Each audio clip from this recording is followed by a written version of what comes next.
Je m'appelle Ronan Thésaurière, j'ai 43 ans, je suis la carte de presse 99-155 et je suis journaliste au Parisien. Ma carrière elle est simple, j'ai fait des études de lettres à Nanterre.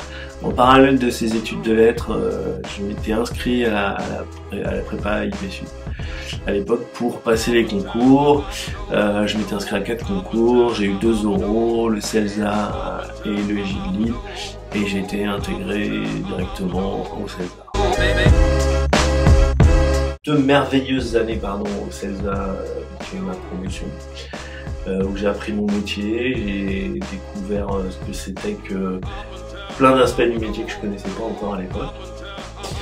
Et j'ai débuté ma carrière en sortie d'école à France 3, en région, ainsi qu'au service des sports nationaux.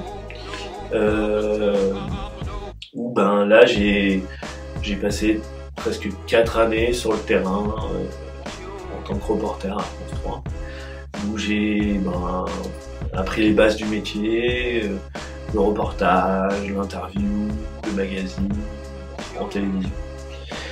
Et en parallèle de ça, j'ai toujours collaboré à des organismes de presse écrite, de magazines. J'ai notamment aussi collaboré à l'époque pendant un bout de temps avec le Jérusalem Post, un tropisme pour le Lorient. Étant moi-même né à Lorient, dans le Morbihan. Pour ce qui est de la prépa en elle-même, ça a été une année vraiment instructive. Moi j'ai eu la chance de créer un groupe de travail à cette époque-là, des gens avec qui je suis encore en contact aujourd'hui. On a beaucoup travaillé, on fichait le monde à l'époque. Et on n'avait pas internet comme aujourd'hui, donc on fichait le journal papier. Et ça je peux vous dire que c'était du boulot.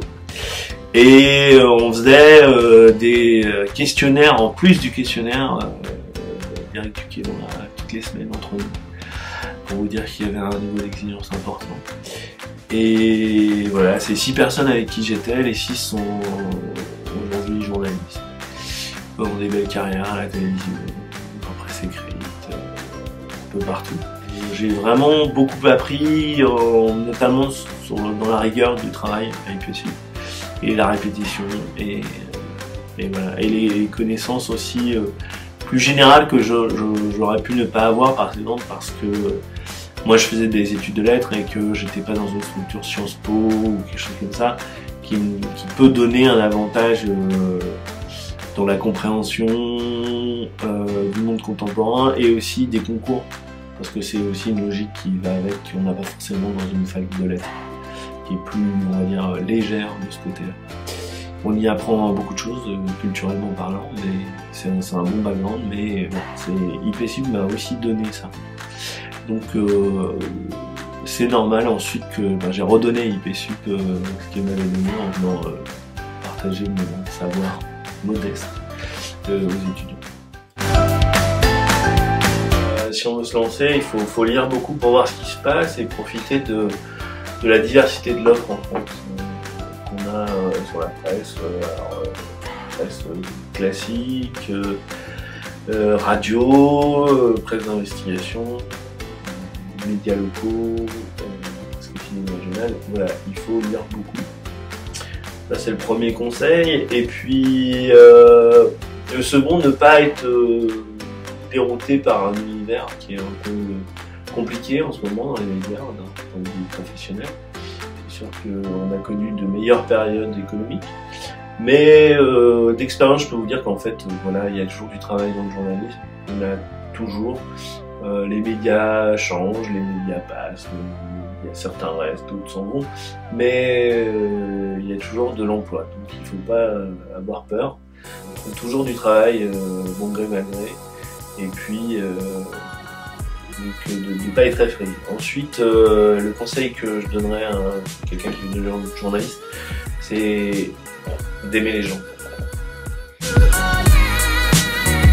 Il faut être curieux des choses de la vie, curieux des gens. Il faut être rigoureux aussi.